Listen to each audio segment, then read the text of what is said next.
Hi students, I think you don't like grammar so much.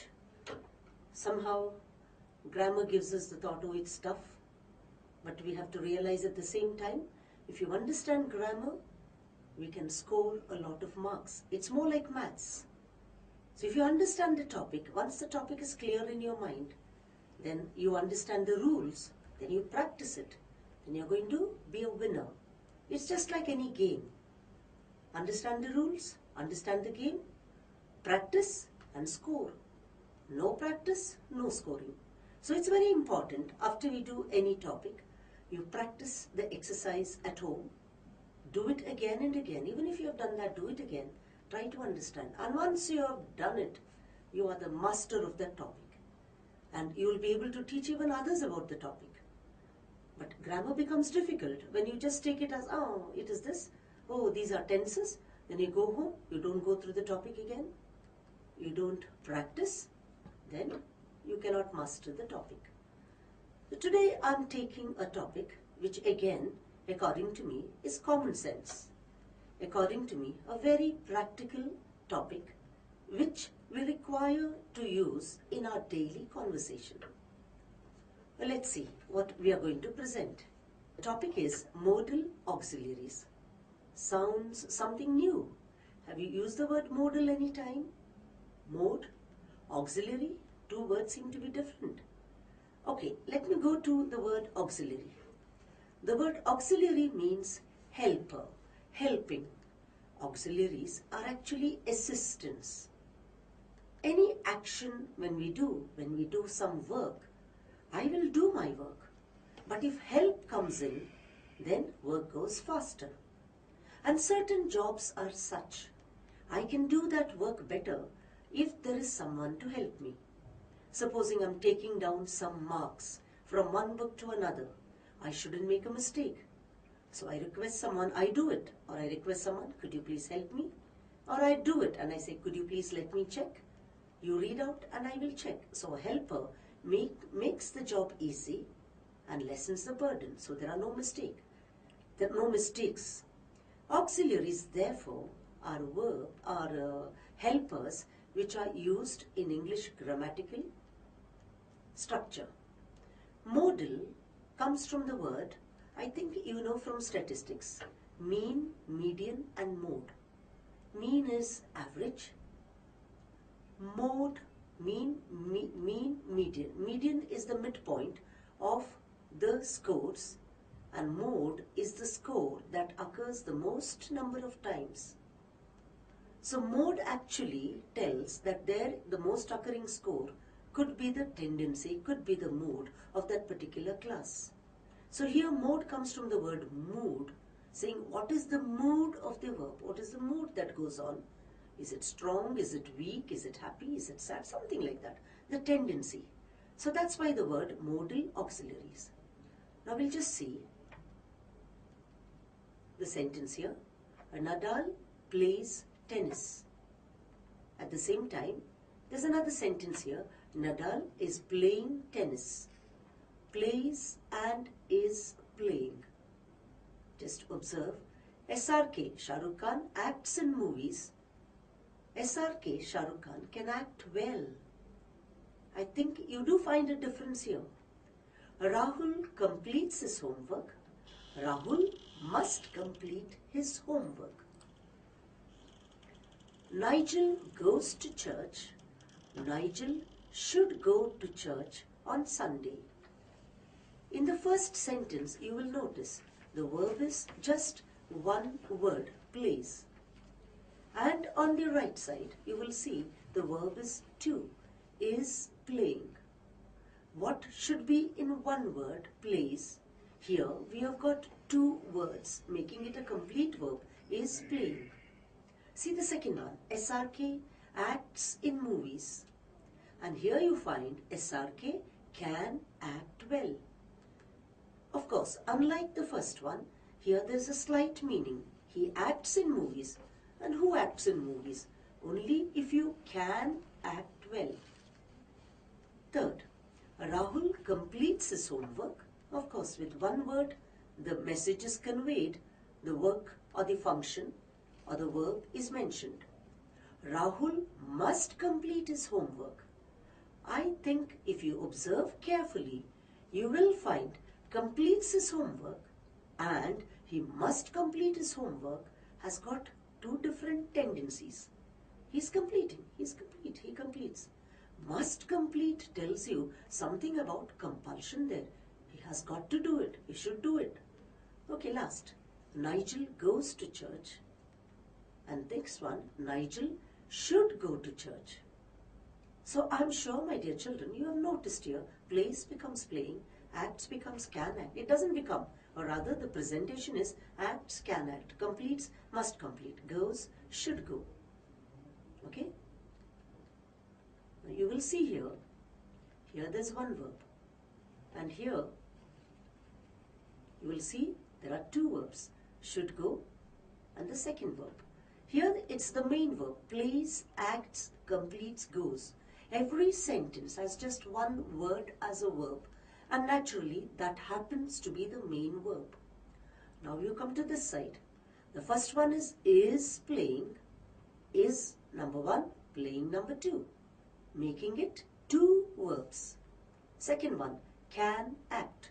So in the verb section there are two verbs, two words, first verb, second verb. Must complete, first and the second. Should go. What this goes is here should go to church on Sunday. So we have got two words. Now here if you see, we'll go back. First verb seems to be helping the second verb. You'll see here helping verb, auxiliary, always before the main verb. Now you see here the word plays is only one word, becoming two words here, is playing. If you observe, the main verb is about playing and the word is supports that second verb. Second sentence, SRK can act well. The word act is the most important verb and the helping verb is can. Tells you something about can he, can't he, should he. So can act. Now if you look at the third sentence, must complete. Main verb is complete. And you know what the main verb is from this sentence. Main verb is complete. Something else is added to it. So it assists the verb to convey a complete meaning. Must complete. And the fourth sentence, Nigel should go to church on Sunday. The main verb is go. There it is goes and it is go. And the word should conveys something. As you see there, helping verb is actually there, is, can, must and should. Helping verb, main verb, it assists. And if you observe clearly, this helping verb comes before the main verb. Always before the main verb. Right. Now we go to the next one. Auxiliary verbs. Auxiliaries can be divided into two types. Primary auxiliary, modal auxiliary. Primary auxiliary is, in this case, see, Salman Khan is the hero of Wanted. There's only one verb here and the verb is. So here the word is, which was used as an auxiliary in the previous slide, is playing, is now used as a main verb. Salman Khan is acting in Wanted. Is the hero of Wanted. Salman Khan is acting in Wanted. Here which is the verb? Is and acting. Now you see, can be used as an auxiliary.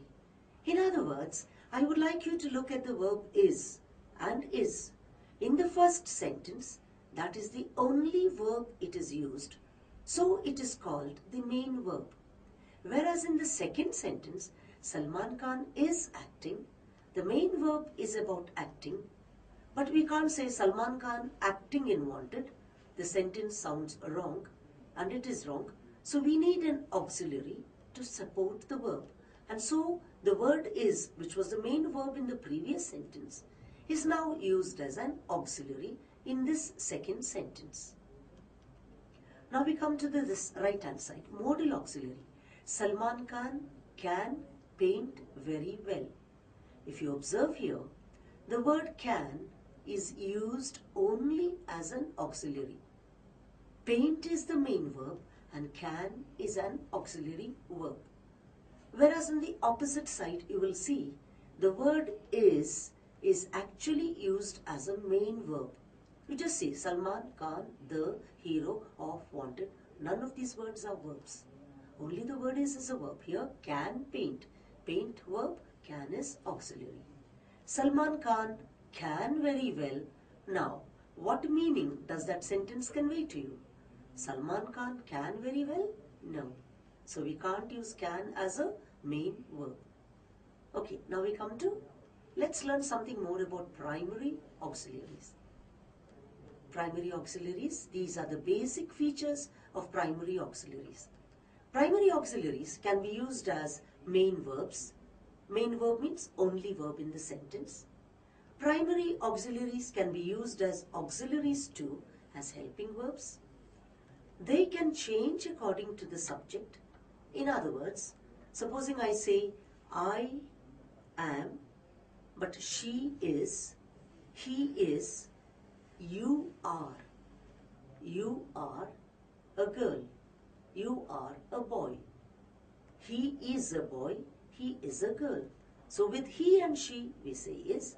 With you and we are children, are is the verb. So accordingly, primary auxiliary can change if the subject is first person, second person, third person, or if the subject is, as I said, singular or plural. Now, types of primary auxiliaries. We have got three basic verbs: to do, to have, to be. To do, to have, to be. To do, to have, to be. So under these primary auxiliaries, accordingly, these are the root verbs. To be, we have got is, am, are, was, were. To do, the auxiliaries are do, does, did. And to have, has, had. So these primary auxiliaries, please remember, can be used alone in a sentence as the main verb. They can be used also as auxiliary verbs in a sentence. And they change according to the people. Like when you come to do, we do, but he does, she does, I do, you do. Third, to have, has, had. But past tense, there is no much difference. If you take the present tense, I have, you have, but he has, she has, we have. Actually, there is a rule, third person, singular, present tense. The verb changes, we add an S in the verb. I repeat, third person, singular, present tense. We add an S to the verb. So accordingly it changes. Now these are the features of primary auxiliaries. But of course today we are not learning primary auxiliaries. I think you already know about them, and so we reminded you about it. Today our topic is actually modal auxiliaries. But let's see what it has got to do. Let's observe this. To be, to do, to have. We have given one example each. Is learning.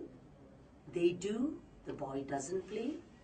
Third, she had a very difficult task to do. She had eaten an early meal last night. So as you see here, first one main verb, second is auxiliary. Under to do is main verb, doesn't play is auxiliary. Under to have, had is main verb, had eaten is, had becomes an auxiliary. So which are the auxiliaries here? Is in the first sentence. Sita is, because learning is the main verb. The boy doesn't play at all. Doesn't is the auxiliary, play is the main verb. She had eaten an early meal. Eaten is the main verb, had becomes an auxiliary. Alright. Now we go to modal auxiliaries. Now these are the features of modal auxiliaries. Modal auxiliaries can be used only as auxiliaries.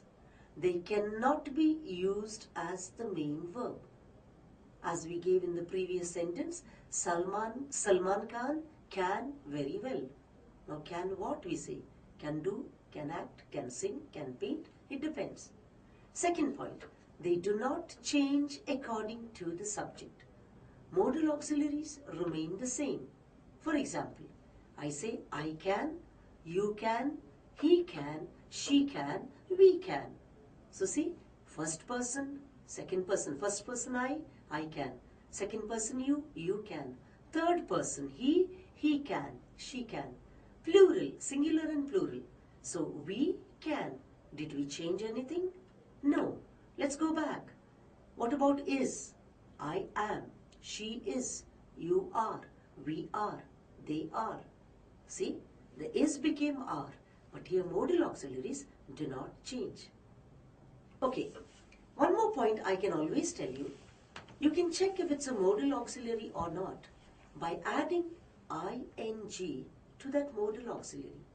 Supposing you take the word can, C-A-N-I-N-G.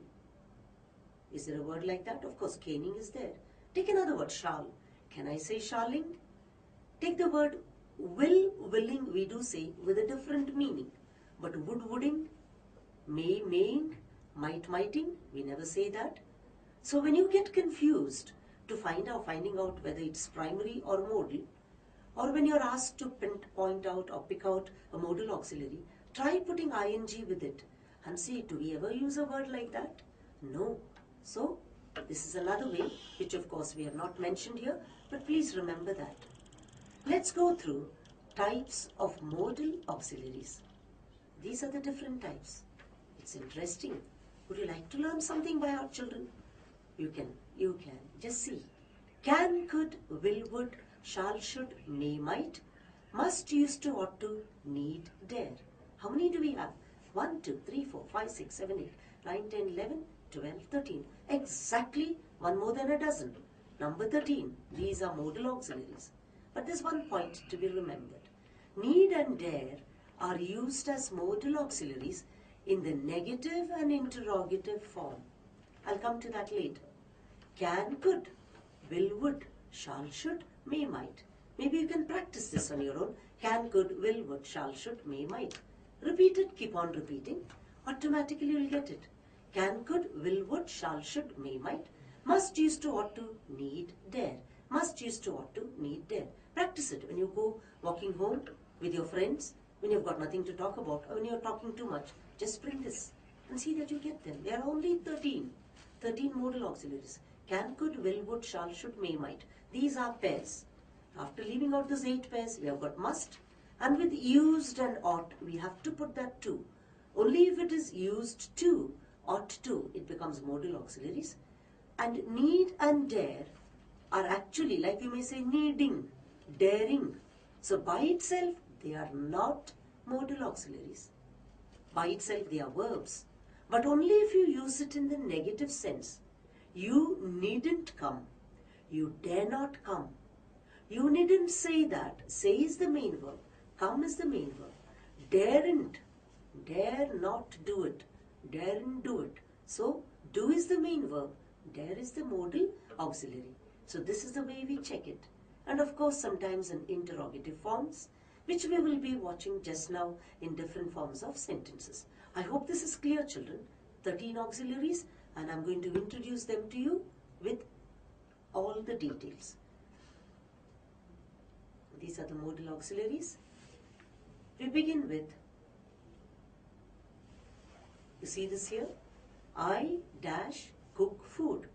Now I can say I can cook food, I could cook food, I may cook food, I might cook food. You remember those 13? I shall cook food, I should cook food. Then the 13 follow. But each one is used in a different way. Now, I can cook food shows your ability. Whereas if you say, I could cook food, refers to your past ability. Earlier, I could cook food. So if you see here, depending on the modal auxiliary, the meaning of the sentence changes. So if you say, as I said, I can cook food, I could cook food, come to I may cook food. Now this refers to, you're coming home, I may cook food for you. Possibility. Next, might. I might cook food. Remote possibility. Possibility is immediate. Might refers to far away possibility. You know, remote, far away connection, this way. Okay, now we come to will. I will cook food. This refers to, oh, I am determined. I will cook food today for you. Next, I would cook food refers actually to past habitual action.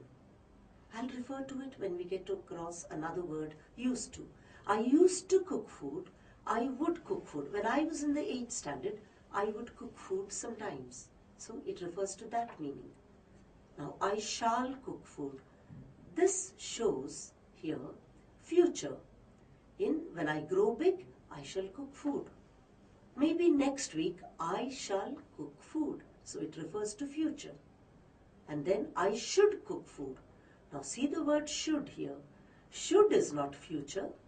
Should here refers to compulsion. I should cook food, Babri. I am so lazy these days. I should cook food. Or my mom is not well. I should cook food. So it's a kind of, you are advising someone. You are a girl, you should cook food. Or you have got lots of time, you should cook food. So this changes. Now we have got must. Of course, should and must, almost similar in sound, but meaning is must offers more of compulsion. Should is more of advice. I must cook food. Mom is not well. I have no option. I must cook food. Or guests are coming. I have no option. I can't get food from out. I must cook food. So compulsion. Now we look at this. I ought to cook food. With ought, definitely with this modal auxiliary, to always follows. So see here, obligation. What is obligation? Compulsion and obligation, what is the difference? Compulsion says you don't have choice. Compulsion says I have got to do it, I can't run away from it. But obligation, along with that one more, if you don't do it, you will have some kind of after effect, some kind of bad result, some kind of punishment if you don't do that, compulsion. But with ought to, it is more of an obligation. It comes from the heart. Obligation comes from the heart. You give a rule to yourself. Oh, I ought to cook. I haven't been cooking at all. Every day somebody else has been cooking. I ought to cook food. A kind of obligation, a kind of a duty sort of you have towards the people you love. Right. Now we go to the next one. I need not cook food. As I said earlier, need not cannot be used by itself. The word need, only if it is negative, it is considered as what? It is considered as a modal auxiliary. Let's see. I need not cook food refers to, oh, Mummy has cooked food today, thank God. I need not cook food. We are eating out today, or there's a wedding today, thank God. I need not cook food. Okay, next. I dare not cook food. Now. What does this imply? Last time I cooked food, it did not turn out well.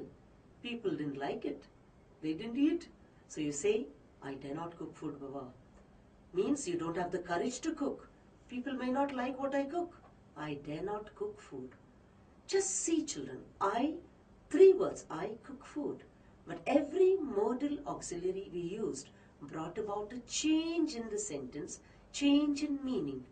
In other words, I can say it changed the mood of the word and the verb cook.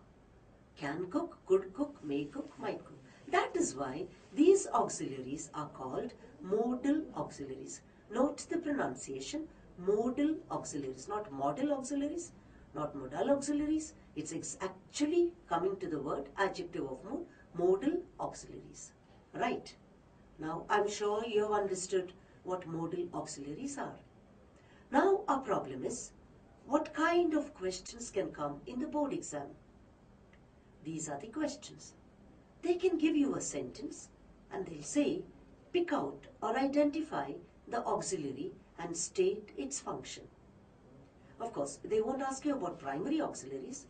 They may ask you, but so far it hasn't come in the board exam. But let's take it as modal auxiliary. Identify the auxiliary, state its function. Second one, state the function of the underlined auxiliary. Third, rewrite the sentence using the appropriate auxiliary. Fourth, replace the underlined words by an auxiliary. Now let's go through this. Just look at this. First function, identify the auxiliary refers to sentences given. You must be able to understand which is the modal auxiliary here. And you remember the hint I gave you.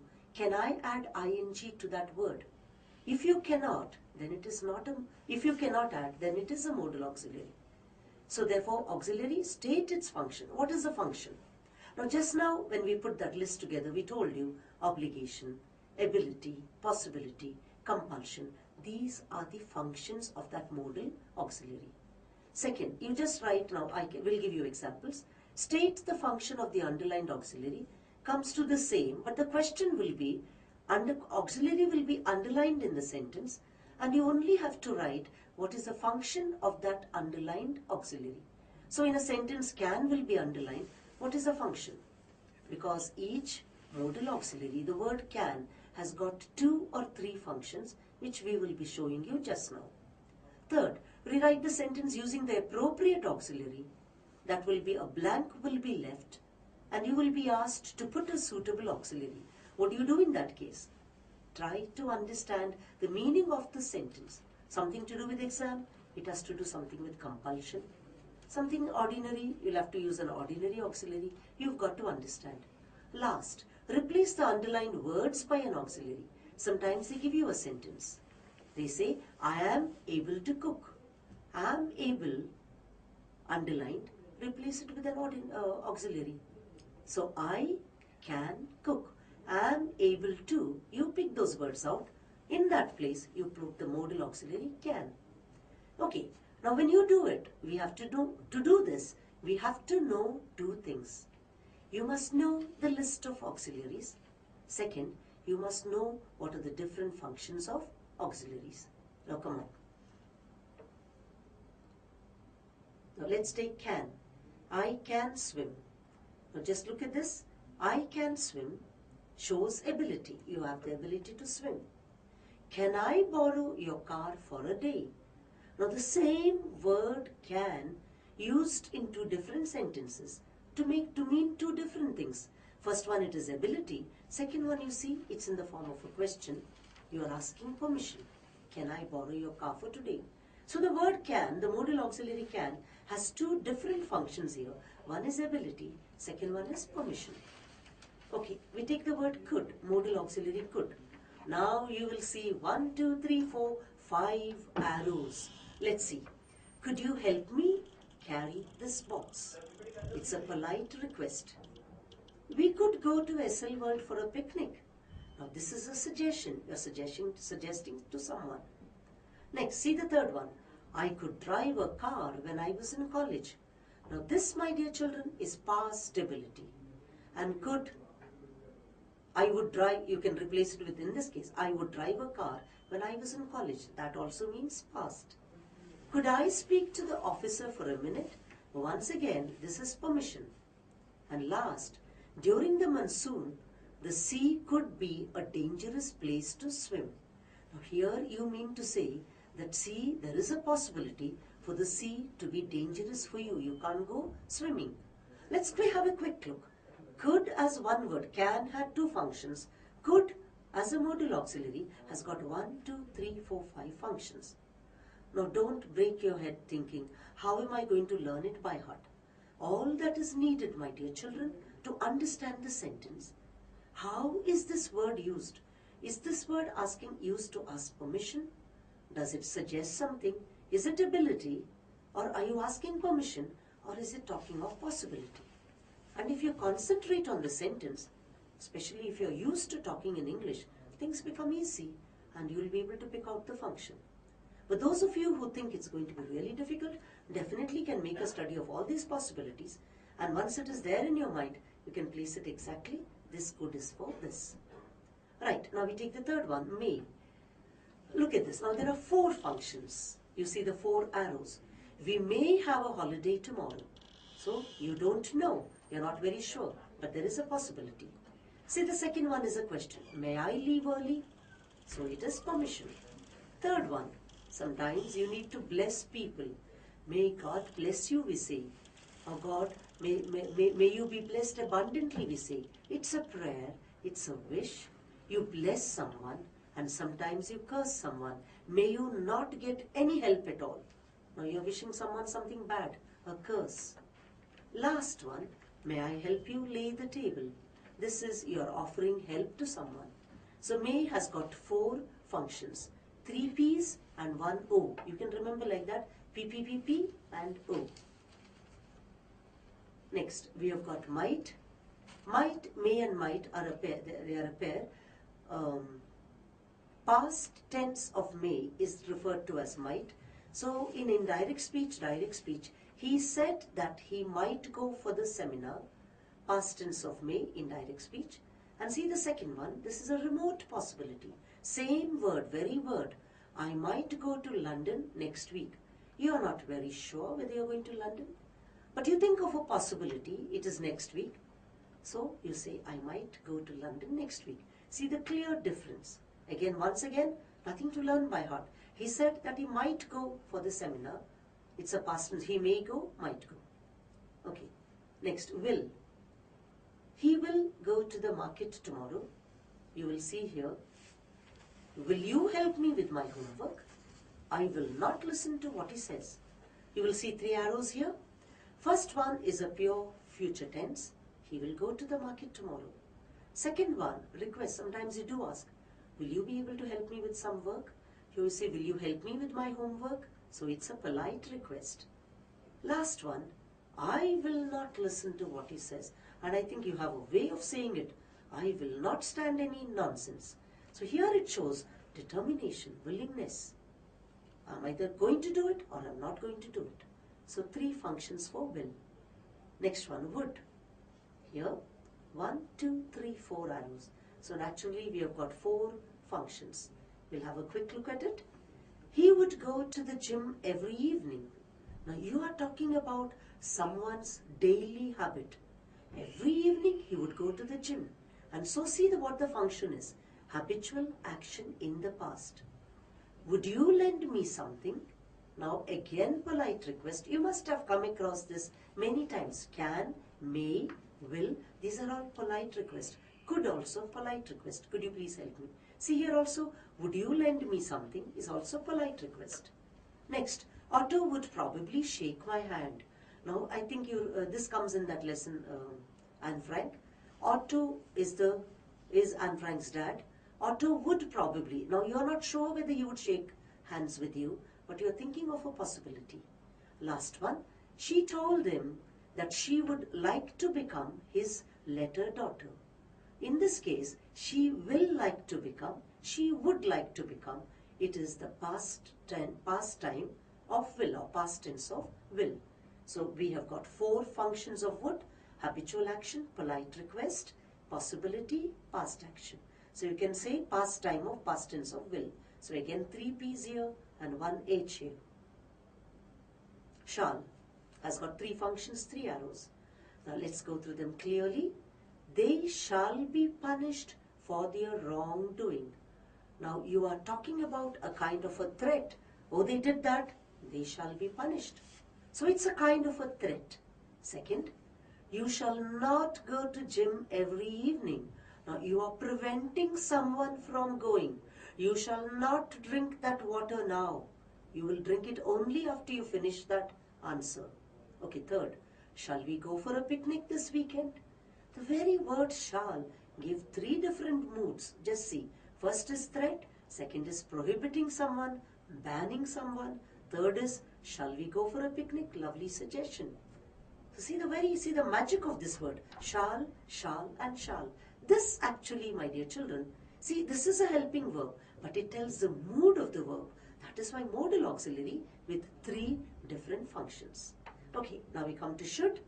Of course, you know one of them. Should is advice, and second is, see the first sentence. You should help the poor. It's a kind of an obligation. There is no written rule. Government doesn't say if you don't help the poor, you'll be punished, you'll be put in jail. So see, there is no compulsion. If you don't help the poor, you will fail in the exam. Nothing like that. But your heart says that. A kind of obligation. I think I must do that. Poor people suffering. I should. You should. Obligation. Next, you should practice regularly. You are advising someone. So your suggestion, advice. You should practice regularly means suggest and advise. Last, now see condition. If it should rain, then they will not go out. If it should rain, we are not going out for the picnic. If you should tell a lie, I will never again trust you.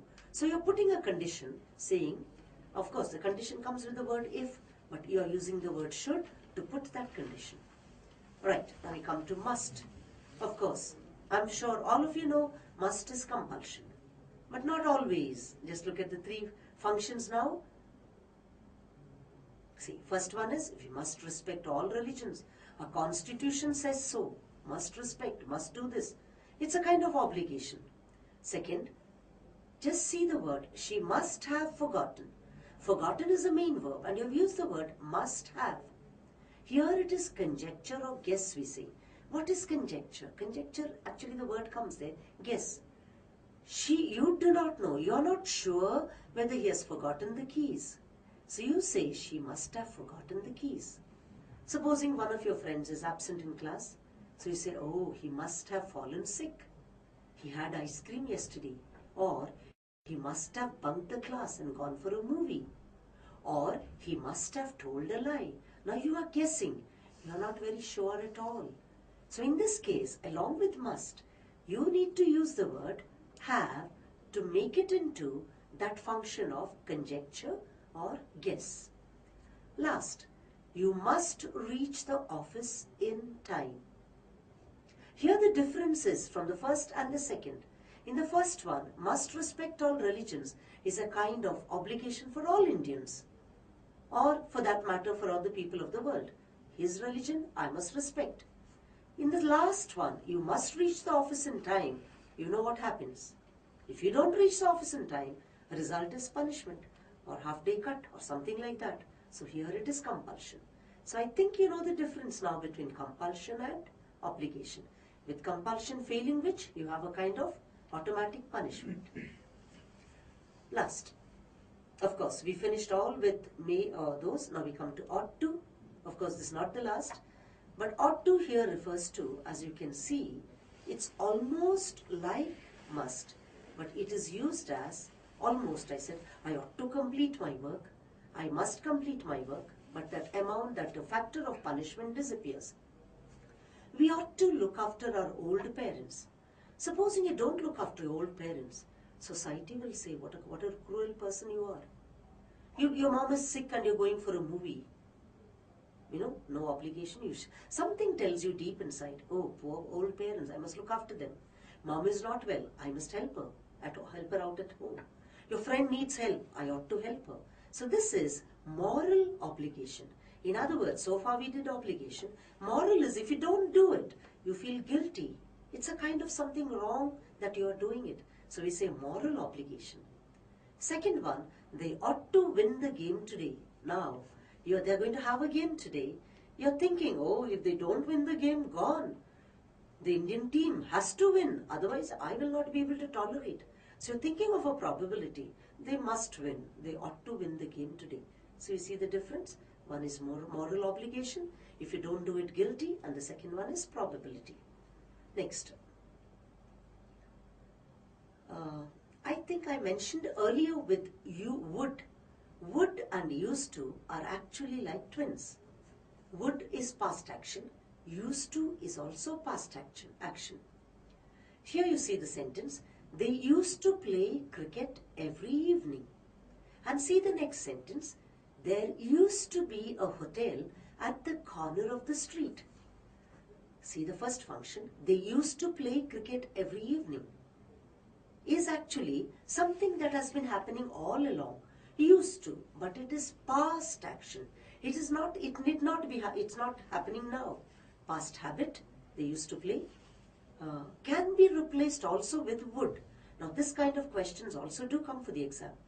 They'll give you the modal auxiliary used to, replace with a similar modal auxiliary, where you'll remove used to and you can write they would play cricket every evening. Both mean the same.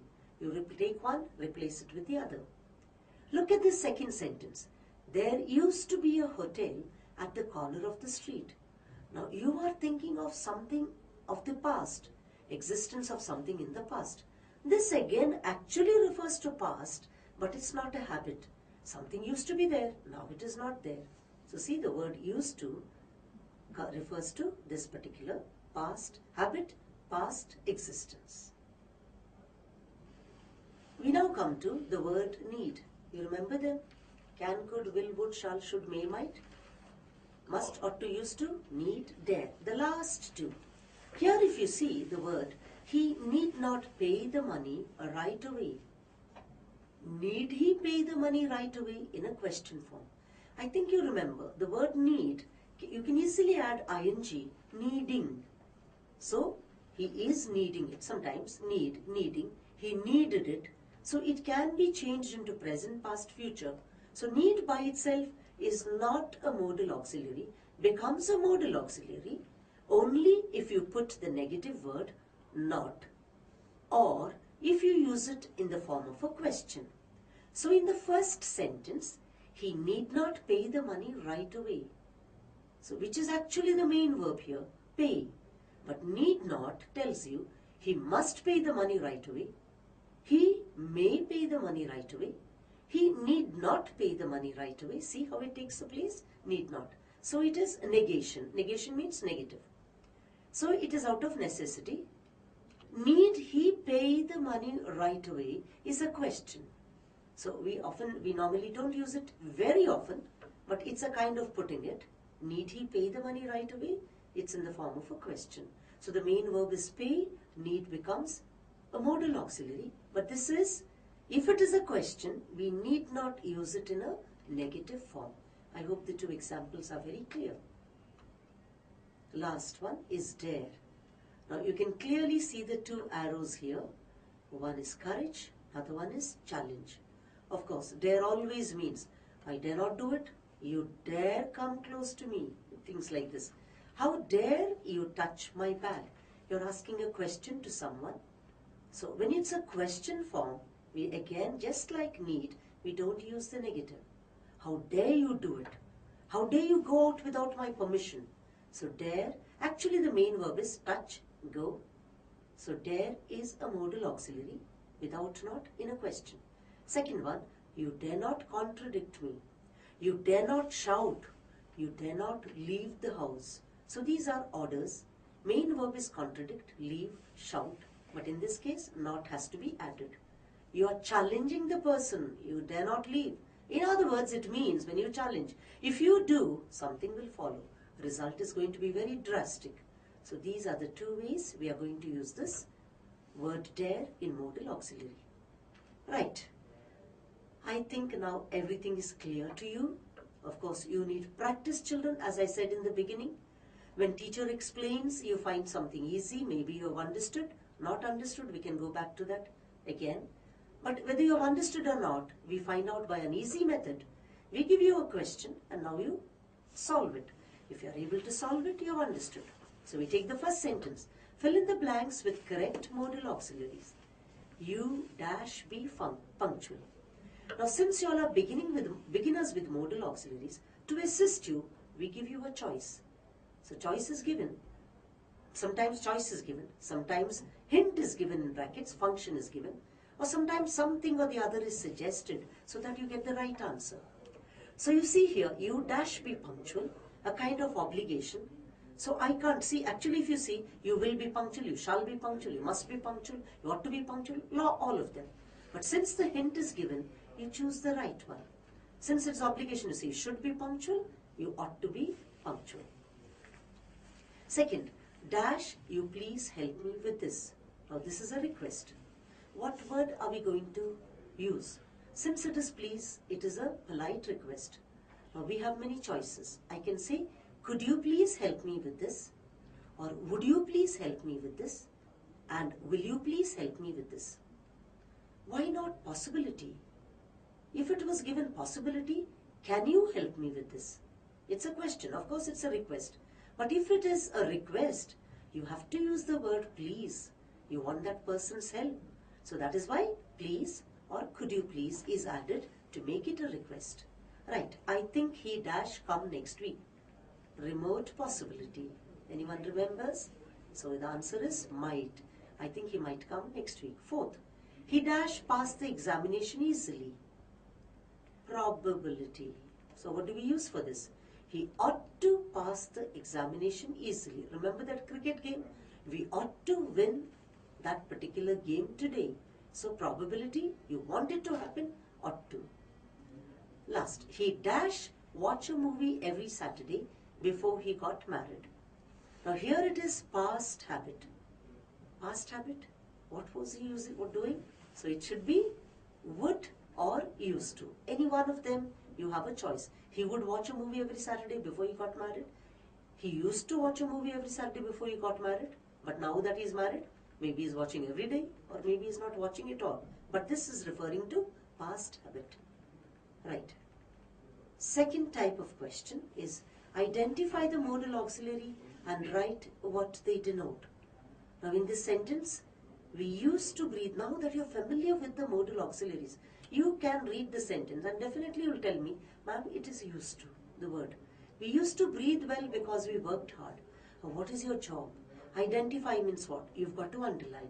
You've got to pick it up. You've got to take it and write it down. So see the answer how it is written? You pick out used to from there and place it down or write it down. Used to. We used to breathe well because we worked hard. This refers to past action. So you can write used to. Can I write would there? I cannot because they have not mentioned the word would.